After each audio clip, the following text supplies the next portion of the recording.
Hi, I'm Kahil. Welcome to Full STEM Ahead, Long Island. Did you know that the lunar lander was built on Long Island and that locally we have had 14 Nobel Prize winners? Long Island is an amazing place of science and technology accomplishment. Here at the Cradle of Aviation in Garden City, local leaders in science and technology have gathered at the Long Island Stemhub Career Conversation event to share their thoughts about the next chapter of innovation and discovery. The best thing about it is that you too can be a part of it. Let's go inside to see what these Long Island industry leaders have to say. What we have here is a program sponsored by the Long Island STEM Hub called Career Conversations, where we'll be introducing over 300 middle and high school students with their parents to learn more about the prospects and the excitement of a potential STEM career. There are 7 different talks tonight. Some they may be interested in, some they may not be interested in, but they'll definitely leave here much more knowledgeable. Liftoff. We have a liftoff. 32 minutes past the hour. Liftoff on Apollo 11. Engineers developed a space program that put men on the moon almost 50 years ago in a lunar module built less than 10 miles from here. I'm personally speaking about engineering as a career. With a science or engineering degree, there's so many different disciplines that you can pursue, but you need to be exposed to them. The easiest way to say is I'm a professional hacker. I'm like a good burglar. I go in, legally steal stuff because they hire me to do it. So hacking web applications, network applications, wireless networks, so your Wi-Fi, finding ways to get people to connect to my rogue wireless network and get their credentials. And then I come back with what I stole and I go to the company and I say, hey, this is the stuff I stole. This is how I stole it.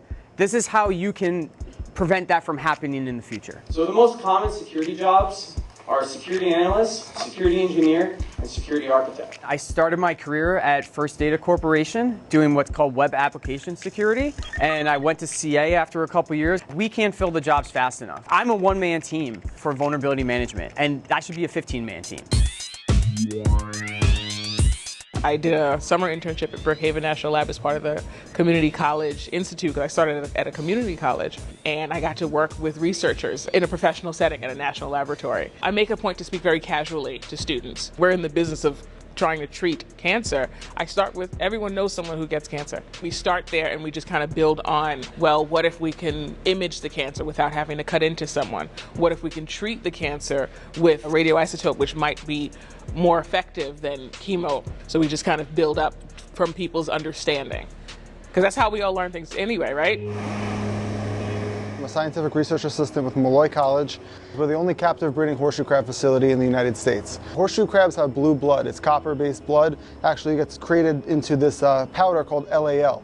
And that is actually used to test for any harmful bacteria, any pharmaceutical drugs, prescriptions, vaccines, making sure that it's safe to enter our body. You might enjoy being outside, but you could actually take a career path that allows you to be outside for work, actually doing what you love, preserving what you love. We're out in the field on a boat every day. We monitor 115 different beach locations all summer long. We are constantly doing horseshoe crab collections, horseshoe crab bleedings, horseshoe crab breeding. We're not necessarily in white lab coats or in sterile lab conditions. As a kid, I always knew I loved the ocean, I loved whales. I used to always go to local aquariums and ask people working there, what degree do you have?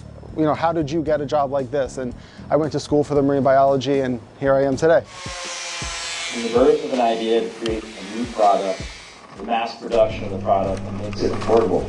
That's manufacturing. So I come from Arkwin Industries, but I'd like to speak on behalf of the whole aerospace manufacturing realm. So if you always have this inherent desire to take something apart and understand what makes it work, then manufacturing's for you.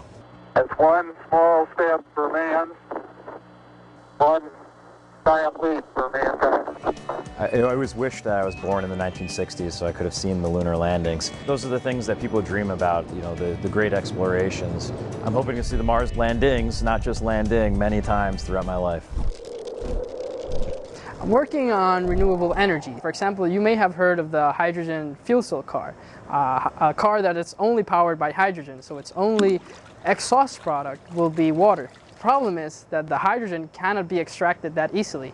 It's not really in the atmosphere, so you have to create it somehow. What I do with the lab is try to react carbon dioxide and methane, two greenhouse gas molecules, to form hydrogen. You reduce the carbon dioxide concentration and the methane concentration while producing fuels.